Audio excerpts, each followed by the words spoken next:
अस्सलाम वालेकुम दोस्तों, अपने को गड्डी है करोला क्रॉस। नवी गड्डी आई आ, मॉडल नवा आया करोला क्रॉस।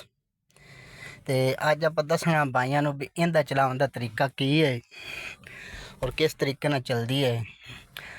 जो तुसीं इहदी ड्राइविंग सीट ते बहना तो इहदे स्टेयरिंग के खब्बे पासे ना सुच लगा होया, स्टार्ट वाला सैल्फ इहदे इहा लगा होया खब्बी साइड ते।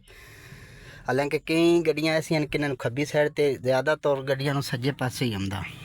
इंदा वेखो ना खब्बी साइड ते लगा होया।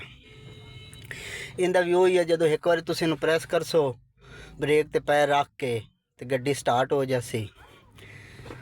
हुण आ ब्रेक ते पैर रखा, ब्रेक प्रेस की, गड्डी स्टार्ट हो गई।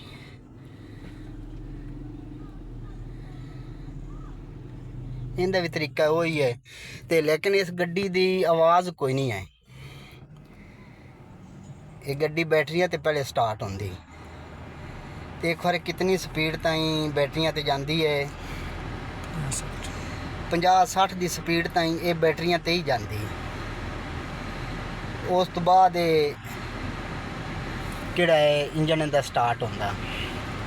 तो बाकी इनका जो तुसीं सिंगल स्विच लाना होवे तो तुसीं इनकी ब्रेक प्रेस नहीं करनी, तो एक बार प्रेस करसो तो सिंगल स्विच लग जासी। मसलन LCD चलाओ के वेखण वूखण वास्ते।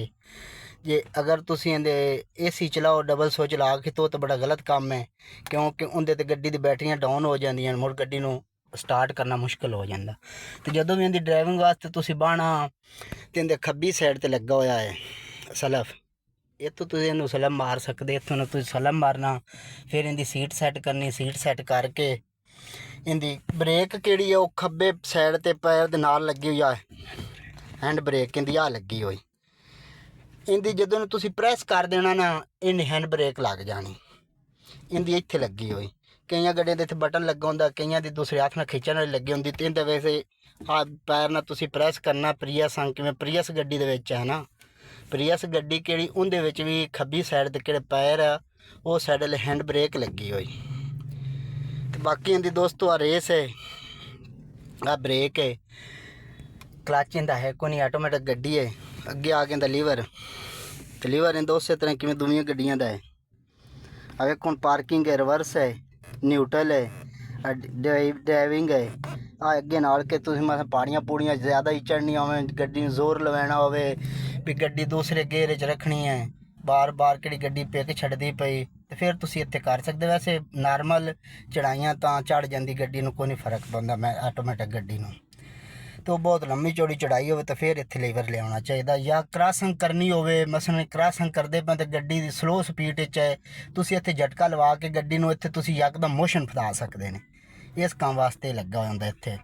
तो बाकी दोस्तों जदों इहनूं तुसीं ड्राइविंग वास्ते बहना है, इहदे साइडां ने शीशे सैट करने, सीट सैट करके तो ब्रेक प्रेस करके ब्रेक प्रेस करसो, इहनूं इत्थे पिछे लिओसो डी ते लिया के तो फिर जो तुम आस्ता जिंदा ब्रेक तो पैर चासो, मसलन आस्ता आस्ता ब्रेक तो पैर इस तरह आस्ता आस्ता चासो तो फिर हौली हौली टुरना शुरू हो जासी।